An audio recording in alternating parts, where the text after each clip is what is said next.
Right, now let's go on to do something for State of Affairs tonight. Hassan Ayariga will be launching his manifesto on Friday. Well, he's decided to give us a sneak preview into his manifesto for Friday. He'll be highlighting the key elements of that manifesto, his policy options for this country. He says the country is actually going through a lot of suffering, so we'll be finding out from him in a chat what he plans to do and his chances of winning as well. Remember, that launch is happening on Friday.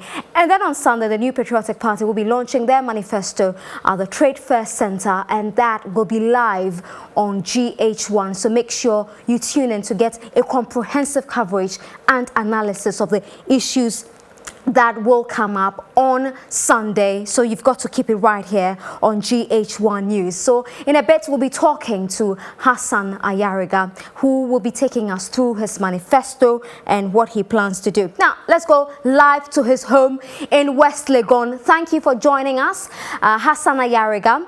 And you're launching your manifesto on Friday. Can you give us the main highlights of this manifesto? Good evening to our cherished viewers. Let me just say one thing. We're launching it tomorrow, not Friday. Okay. And at Aviation Social Center. Okay. Tomorrow at 10 a.m. we'll highlight the various sectors of the economy and our policy for 2017 to 2021. The highlights of the manifesto. Yes, you and I know what is happening in this country. We have seen change of government from the NDC to the MPP, and from the MPP back to the NDC. Now, the MPP is saying that it is time for them to rule again. But the point here is that Ghana is not a football match where we play home and away, where 8 years for NDC and 8 years for MPP. No, this time around, because we've seen those changes between the two political parties, we are offering something better. And we think that it is high time we begin to look at the issues that really confront us as a nation, and that Ghana is in crisis. We're in crisis of leadership, crisis of economic transformation, crisis in prosperity and other issues. And for us tomorrow, we're going to talk about the economy in different various sectors. We're going to talk about health. We're going to talk about agriculture, which is very important, education. We're going to talk about infrastructure, youth unemployment, graduate unemployment, and many other issues that confront us as a nation. And I think that we have drafted a very comprehensive and a unique manifesto for Ghana, and that is going to be the roadmap for our nation for 2017. Now, if you can, I'd like to talk to you about agriculture. What is your policy on agric? Because we've heard government tout its achievements in the agric sector. Yesterday, the NPP caucus, minority caucus in Parliament, actually met the media as well, and they claim that the agric sector's growth has actually slumped. What is your policy on agriculture?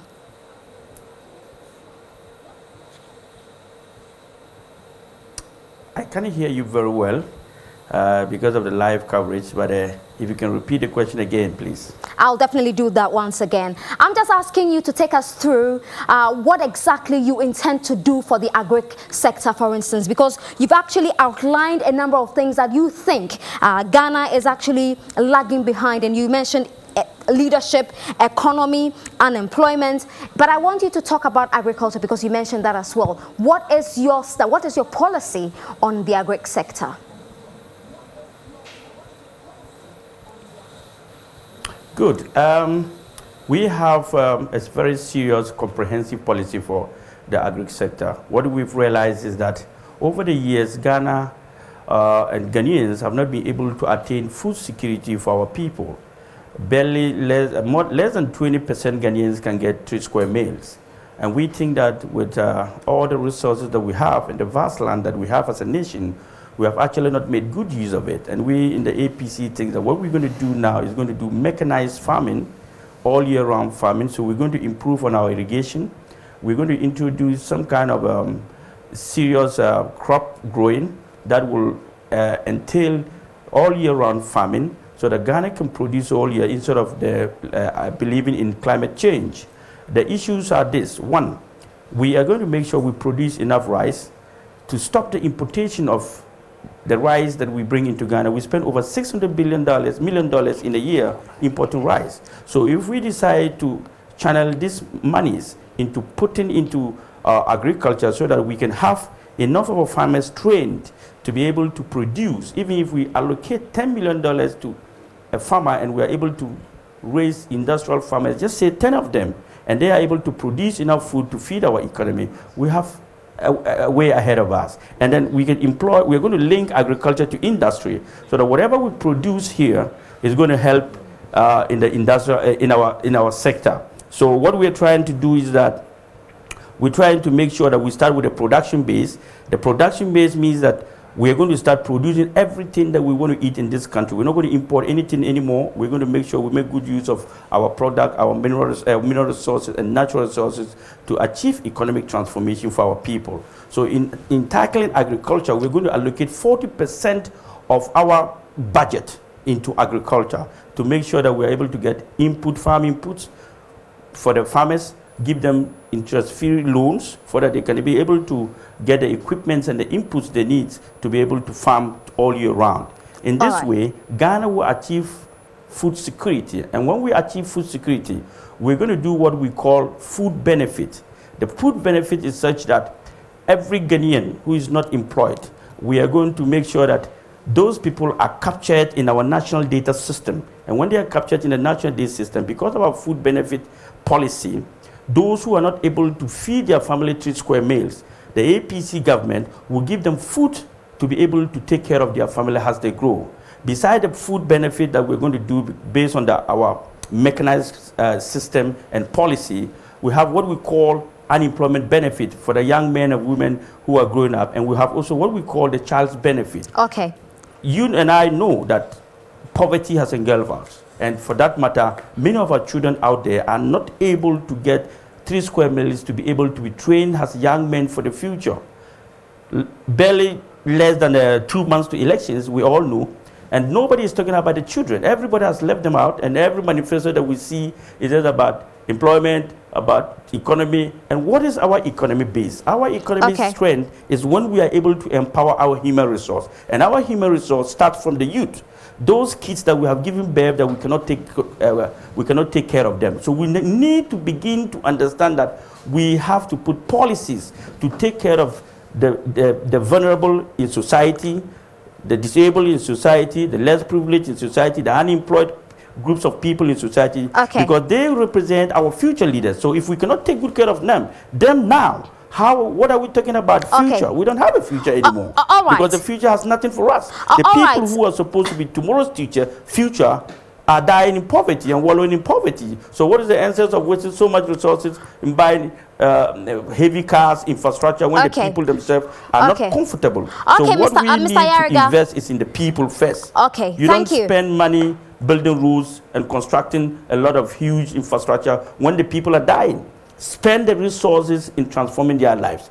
They need food. They are suffering. That's what they need. So agriculture is going to be a very serious sector for us that we're going to invest 40%. You can imagine. When we invest 40% in the sector, the kind of employment, job creation we're going to do, the kind of industry we're going to produce. People are saying industry, but when you don't have a production base, how do you go into industrialization? Okay, now let's move on to another issue. We'll talk about your chances at the polls pretty soon, but if I asked you right now to give us your top 5 problems confronting this country, the reason why you want to run, you think you stand a chance of being president, what would it be? Your top 5 in order of preference.